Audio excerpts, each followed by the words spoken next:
Hey there, citizens. Today on Knew Amsterdam Radio, we're talking about the holiday season and what it means for your next creative product, your next creative project, or your next creative vision. Let's go.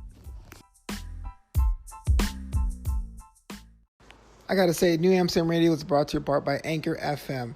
Have you ever thought about making your own podcast? You see, when I was trying to get this podcast off the ground, I had a lot of questions. How do I record an episode? How do I get my show into all the apps people like to listen? How do I make money from my podcast? And most importantly, I don't want to deal with cables and wires and all those things. You see, the answer to every single one of these questions is pretty simple. Anchor. Anchor is the one-stop shop for recording, hosting, and distributing your podcast. And best of all, it's 100% free and ridiculously easy to use. And you can use your phone, which is pretty awesome. Now, Anchor can match you with great sponsors who want to advertise on your podcast. That means you can get paid to podcast right away. In fact, that's what I'm doing right now by reading this ad. So if you ever wanted to start a podcast and make money doing it, go to anchor.fm/start. That's anchor.fm/start to join me and the diverse community of podcasters already using Anchor. That's anchor.fm/start. I can't wait to hear your podcast.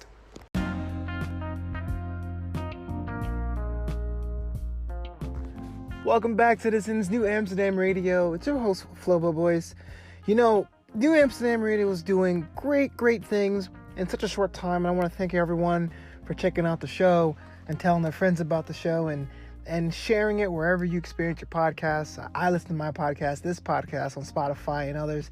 Knew Amsterdam Radio. Tell a friend, tell everyone about it, and newamsterdam.com, right? Powered by newamsterdam.com. And for those of you out there that just want to know more about me, the man behind the brand, check me out at flobito.com. That's flobito.com.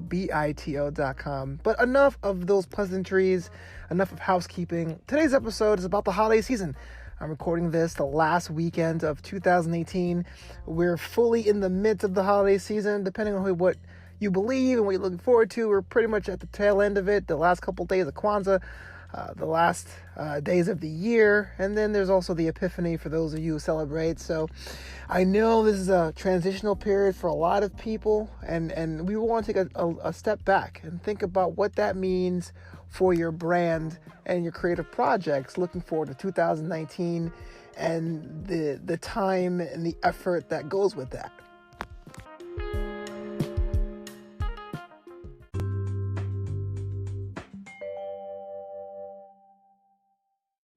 Whether or not your company or your ideas operate in a different kind of fiscal year, or maybe you like to operate your business or your creative idea based on the day you founded.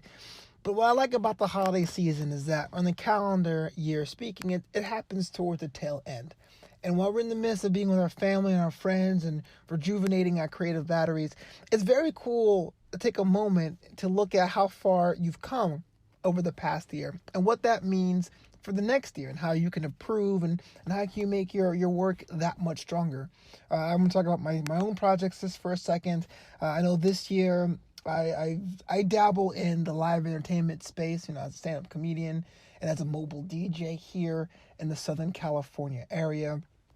This year has been interesting for me.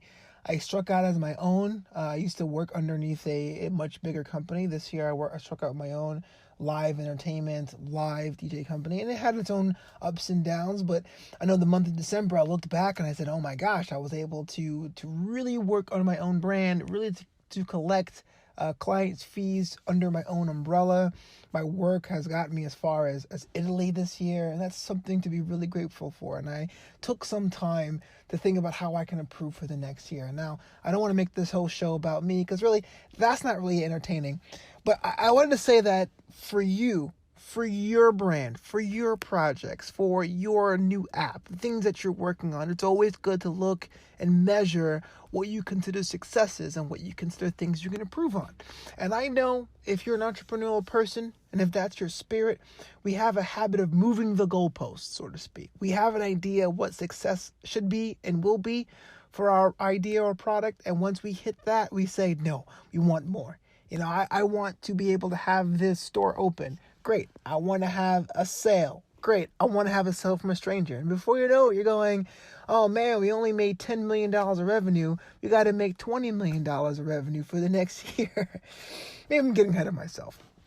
The idea is, I always suggest you take the name of your creative endeavor, especially if you have multiple ones of different segments, right? And you list them down and you say what happened, what were you expecting, the pros and cons of the progress you made, and over the next 12 months, if pie in the sky, if everything worked out the way you wanted to, what would that idea or project look like? For a lot of us, it's amplification. We are working on our craft. We spend the hours in training and we spend the days perfecting things. But now it's getting it to the audience and the right audience.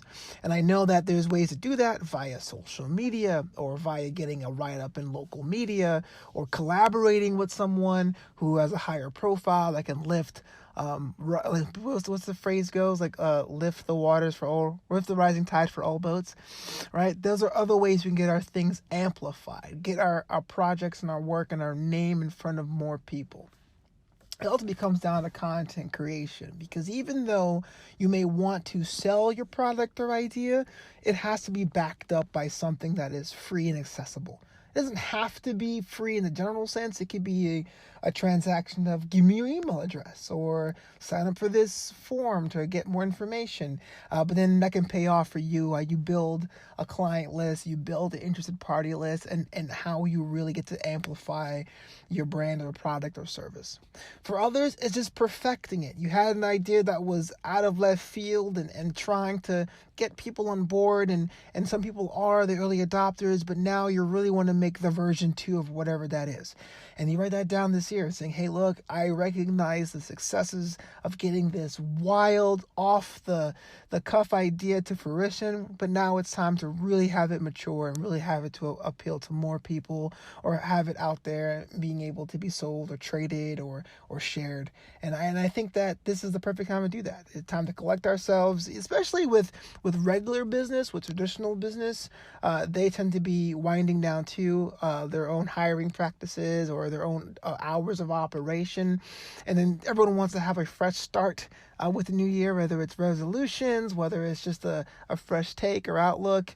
For those of us who are looking to relaunch brands, I mean, now would be the perfect time.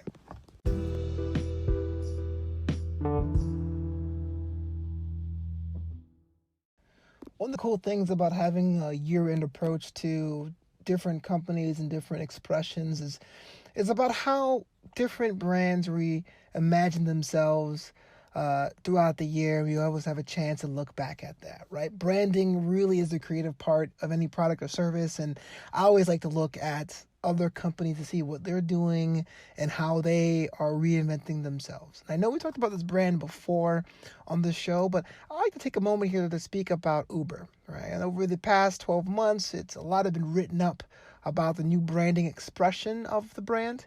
I remember when Uber first started, it had a very kind of affluent air about it.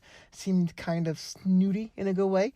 How you can click a button and have a black car rolled up at whatever you were and take you to wherever you wanted to go. And as Uber grew up, we had it trickle down into the UberX platform that empowered drivers to go in the business for themselves as driver partners, and it had a bit of more of a accessible appeal to it, right? Now, it wasn't just black cars in most areas. Now you can hop in the car with someone that may be a little bit more friendly, or just a working Joe that want to make extra cash on the side.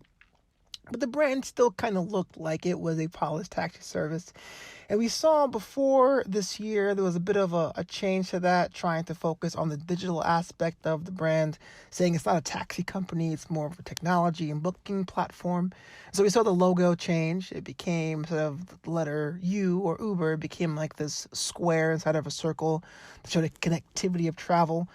I personally never quite got it, and I'm sure that people, or I'm sure that customers felt the same way, because Uber just relaunched another brand expression this year. And that, to me, if you guys have a chance to look it up, it's a little bit different, but it harkens back to a lot of the classic appeal of the Uber brand. Instead of all caps, it's spaced, it's more close together, and it's sentence cased, and so you have like the lowercase letters, what applies a more friendlier brand, but it's still on black and white, and it has a bit of a more superior kind of essence, but not so much as holier than thou. It's, hey, we know there's other ways to get from point A to point B. We're just a little bit more sophisticated. And I know this is not supposed to be a big Uber love-in. I have no qualms or I have no connection to the brand. I'm not getting paid to say this or anything.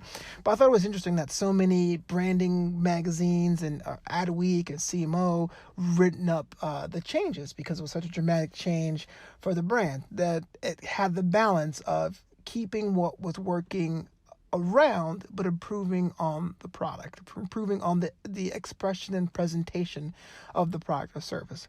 And as we are creative people, and as we are building our own empires and building our own platforms and building our own brands, if you will, it's always good to reevaluate what works, what doesn't, and how to bridge the gap.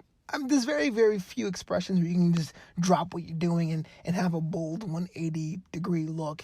Music has that, affordable. You can do that. I know Madonna is definitely an example people use about having specific eras of her career. But if you were doing something a bit more progressive, let's say you are an author, right? You can change genres, but there's a bit of wordplay or description or structure that maybe your fans may appreciate or may come to expect. And you can make a dramatic turn, but there's a bit of a mitigating factor there as how much off the deep end or how much of a left turn you can make. And I think that's very, very important for growth. And now's the best time to do it because you know what? If you want to try something that's a little bit crazy, hey, do it where everyone thinks you're sleeping. It's called active rest, right? Instead of stopping completely, take a moment, think, let life experience happen to you. Let that fuel the next era of your expression, of your brand, of your product, and of your service.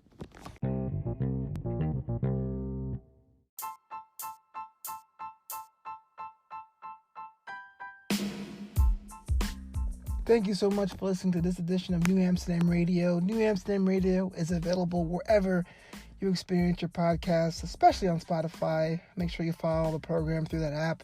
That's where I'm usually listening to my podcast. And this is Flobo Boyce. Thank you so much for listening to Knew Amsterdam Radio. And follow me over at Flobito. That's FLOBITO.com. And make sure you reach out to me if you have any questions, comments about the show, or just about me in general. I'm friendly. I don't bite.